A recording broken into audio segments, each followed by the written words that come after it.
Massive breaking news today, guys. Robert Kennedy Jr. just announced that he is going to not only back the US dollar with Bitcoin and other physical hard assets, but also make a tax exemption, essentially eliminating capital gains from any Bitcoin conversions to US dollars. What does that all mean? Guys, I watched this video like 5, 6, 7 times already to make sure it's legit, but I also feel it's important as a Bitcoin OG myself, someone who's been in Bitcoin since 2012, to break this down for you bit by bit. It's not a long video, it's about 10 minutes long. Let's watch it together and I'll go into everything in detail, but mostly he's very clear. That's one of the things I like about Robert Kennedy Jr. is that he is so logical. And before I do this, I want to say a couple things as an American. So as an American, I've always been incredibly disappointed by the entire presidential race and how it presents itself and the lack of clarity that we get and the lack of genuine candidates that come forward. Everybody to me in my entire life has seemed like a puppet or like they are just presenting who they want the people to believe that they are. Robert has been different for me.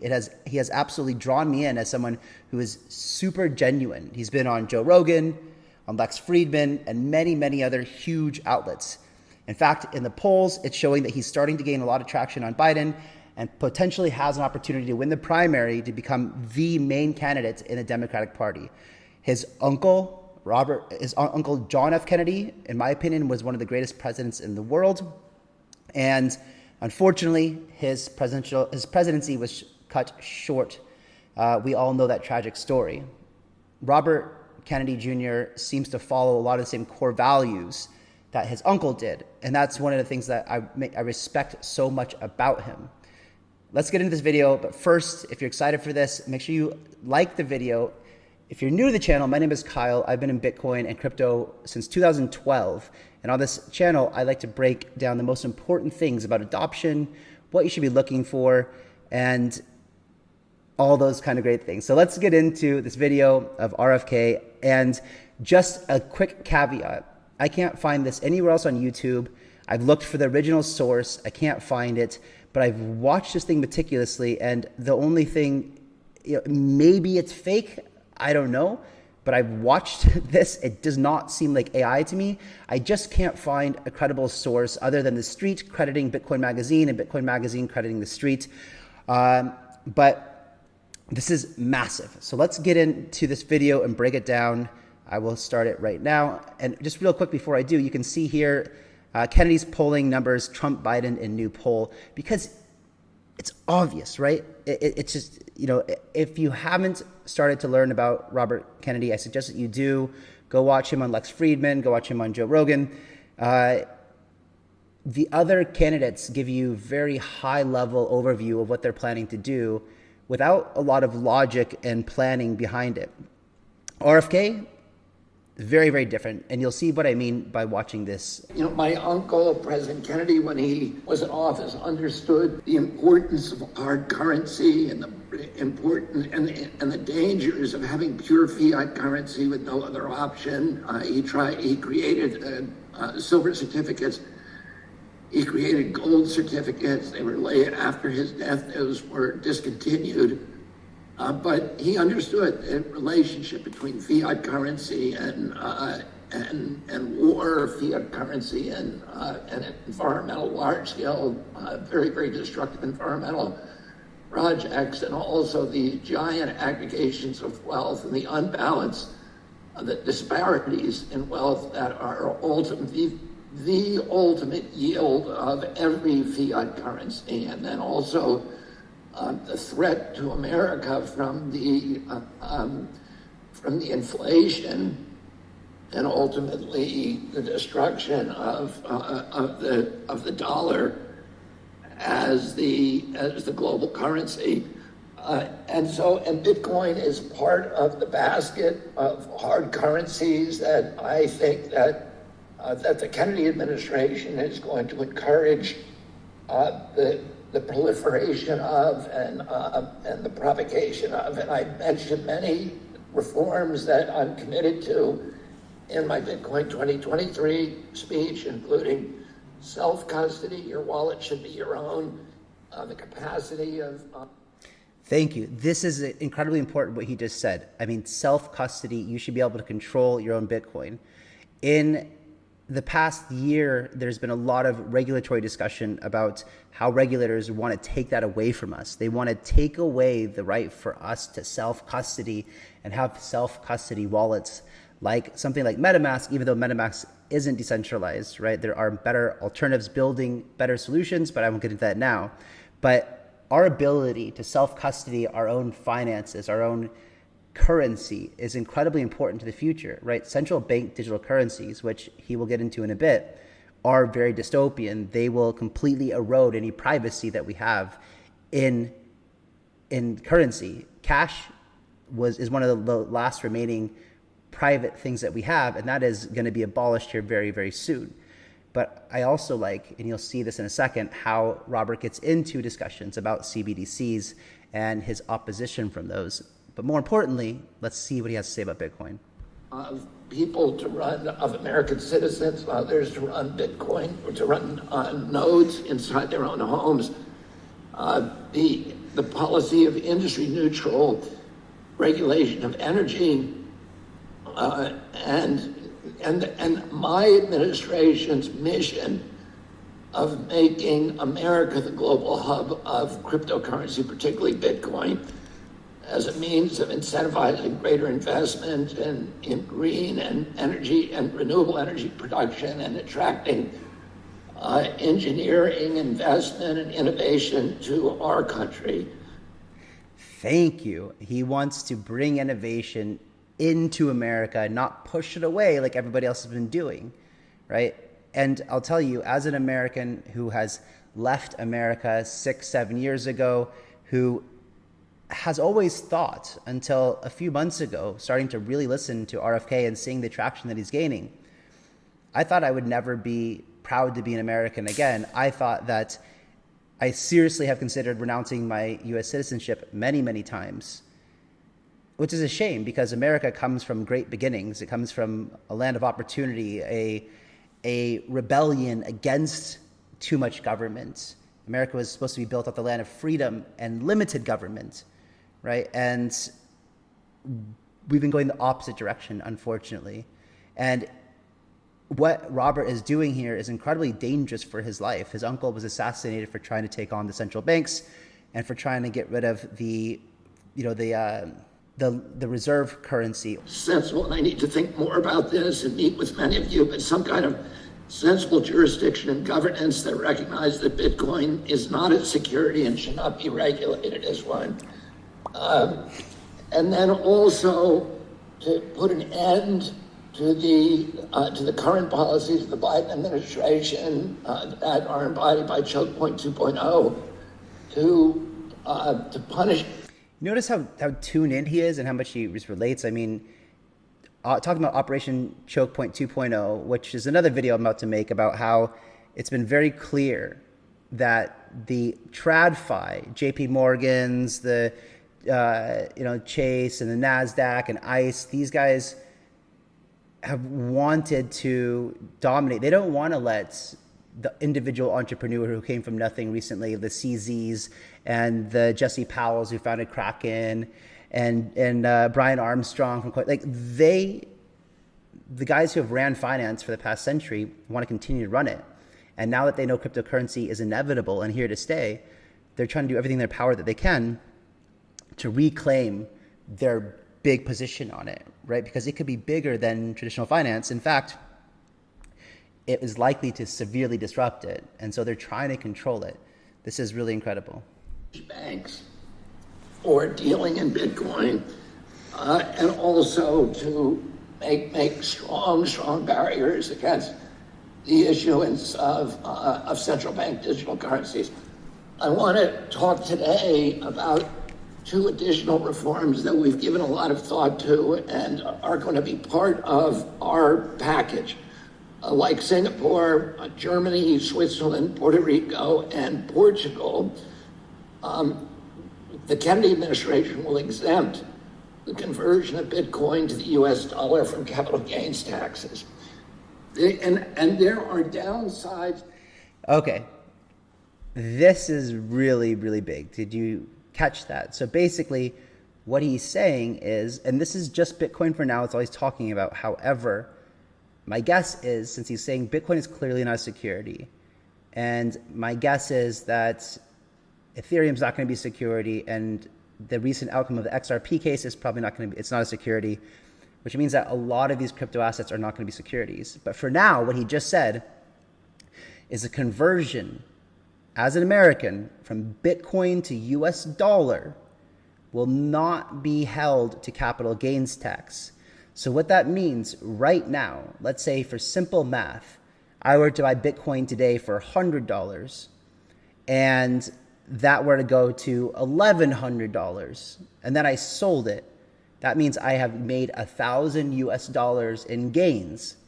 Under the current administration of Biden, that is massive. So if it's short term, it's somewhere, I think, it's been such a long time since I've lived in the States, but I believe it's either 25 or 35%. And for long term for short term, it's more expensive. So 35, 40% capital gains, which means you're paying $350 to $450 on that profit.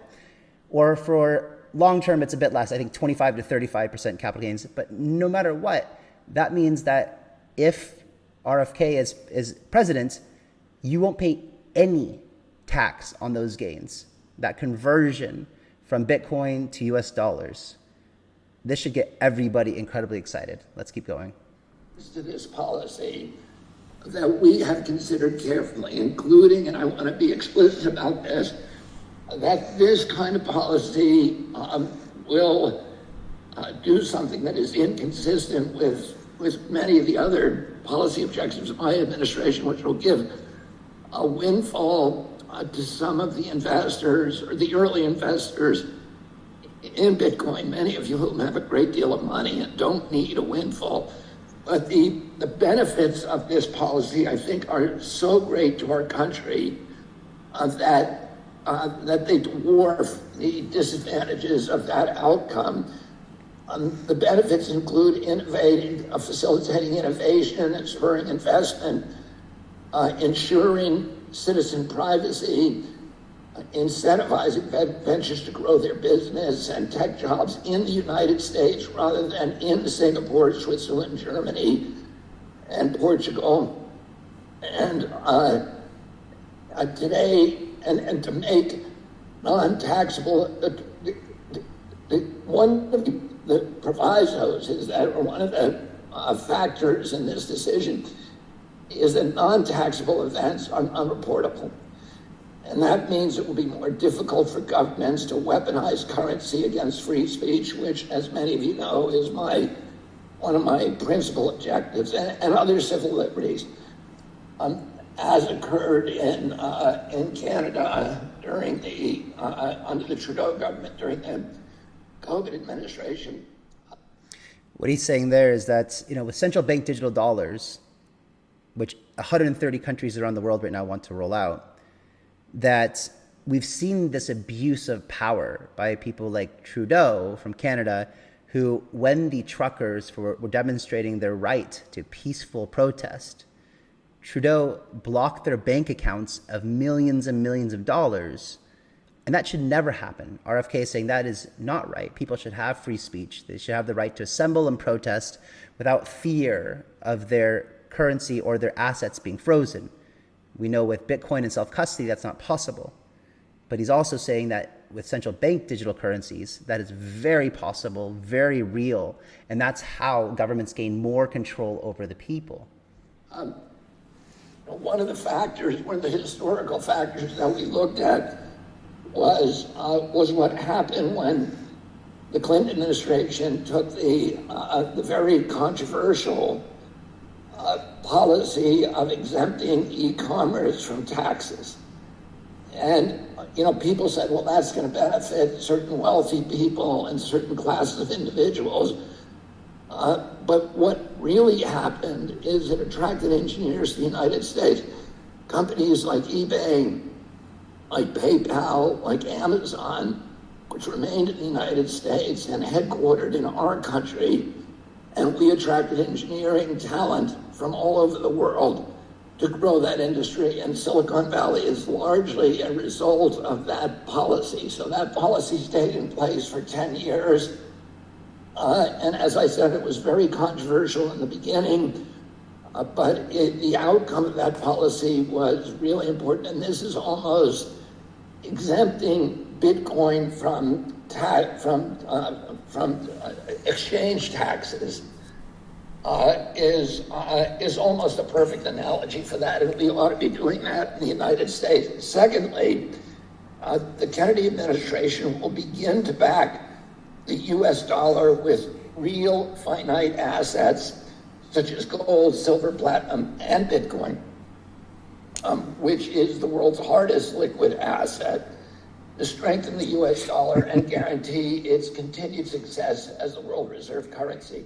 So finally, right? I mean, when you had someone like Trump who just says, well, we need to make sure the dollar is the strongest, currency in the world. Well, what's your plan for doing that, right? And if you look at the biggest competitor or threat to the US dollar right now is the BRICS plus countries who are creating their own currency, which from what I understand, and their summit is coming up here in 10 days, August 1st, is it will be a basket of hard assets that are backing this currency. Because when you ask somebody this argument, and we used to have this in the Bitcoin community from forever, when someone says, well, what makes Bitcoin valuable? What's backing it?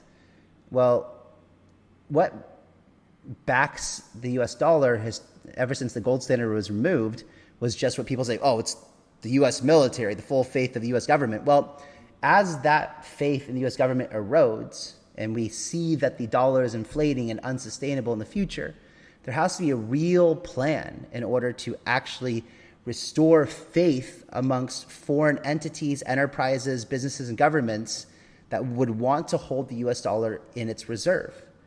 Right now, most countries are saying, why do we hold the US dollar in reserve anymore? We don't trust it anymore.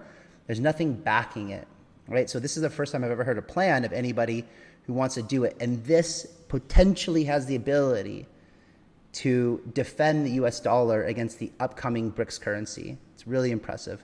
But guys, that's huge news. Can you imagine that the US dollar starts getting backed by Bitcoin? Now, he goes into a little bit about the plan. It's not going to happen overnight. But this goes to show you the direction of the world. And the purpose of this video was to show you that Bitcoin adoption is going to be massive. And it's still crazy undervalued.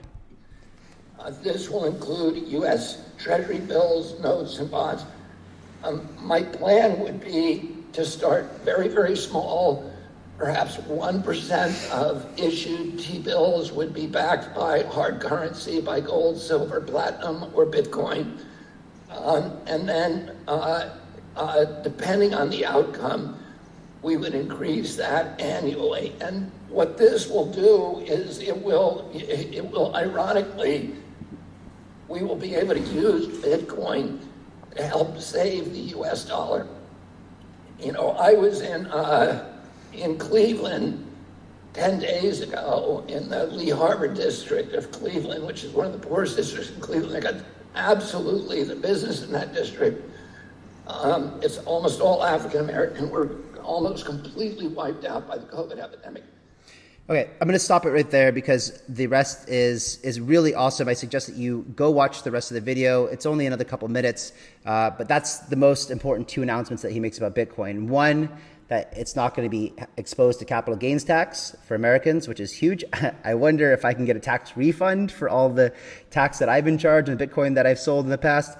And two, that he plans on actually making a plan to back the US dollar and the T-bills with hard assets, and he actually called Bitcoin the hardest liquid asset in the world.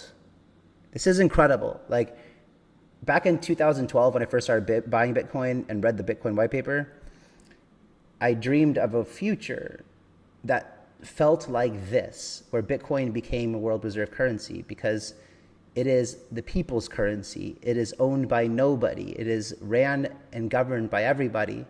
And it is an international currency, not backed by blood or war, but by an algorithm and math.